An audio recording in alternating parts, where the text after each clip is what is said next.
Bonjour, j'ai le plaisir d'accueillir Vincent Ricordo. Bienvenue.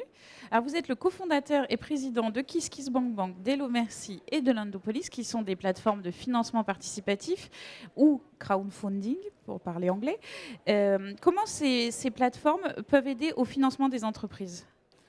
Alors, on est passé d'une première époque où sur des plateformes comme KissKissBankBank, on finançait majoritairement des artistes ou des créateurs artistiques plutôt. En fait, petit à petit, on a fait glisser ce fonctionnement vers les PME ou les TPE plus classiques qui du coup viennent se financer directement auprès du grand public, soit sous forme de prêt, soit sous forme d'action. Du coup, nous, on a monté une plateforme il n'y a pas tellement longtemps, il y a 6 mois maintenant, qui s'appelle Lendopolis, où les patrons de PME ou les DAF des PME, peu importe, viennent solliciter directement les particuliers sur nos plateformes pour financer leurs projets de développement. Est-ce qu'on peut donner un exemple? Oui, on peut donner un exemple. On peut donner l'exemple de cette épicerie parisienne assez réputée qui s'appelle les épiceries Jules, qui est venue financer un projet qui s'appelle Algebra Drinks, qui est un projet de manufacture de cocktails en fût, de façon très haute couture, pour éviter de boire des mojitos trop sucrés ou des caipirinhas mal cadencés. Et donc du coup, les livrer sous forme de fût on va dire, à un réseau de distribution.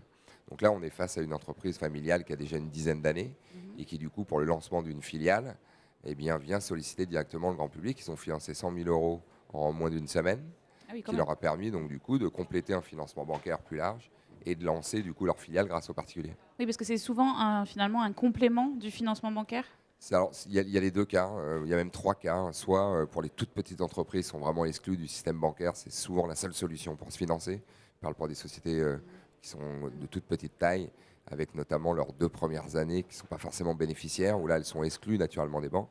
C'est à peu près, on va dire, 30 ou 40% des dossiers qu'on reçoit.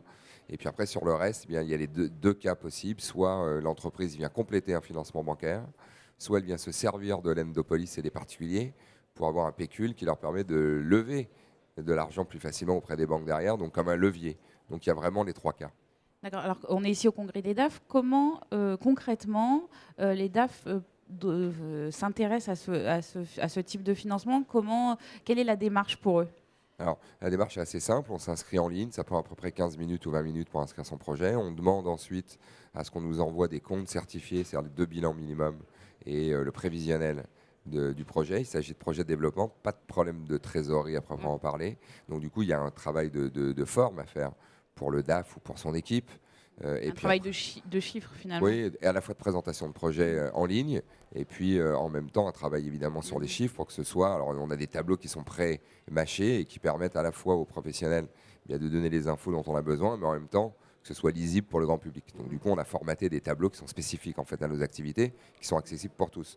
Et ensuite du coup le DAF vient potentiellement placer l'Endopolis dans une des briques accessible pour lui en termes de financement, qui peut manier relativement facilement. Les démarches sont ultra simples, ça se fait en direct, et du coup, ça permet d'aller très vite. En moyenne, les durées de collecte, c'est 14 jours, donc vous pouvez collecter Effectivement. je vais dire, on va dire de 10 000 à 250 000 euros en moins d'un mois au total.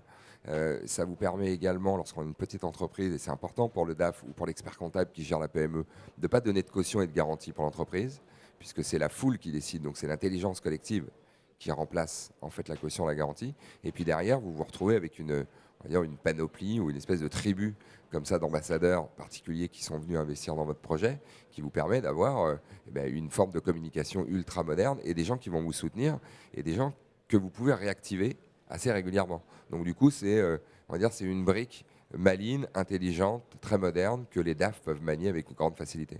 On invite tous les DAF qui sont ici à s'y intéresser. Merci beaucoup. Merci, bonne journée.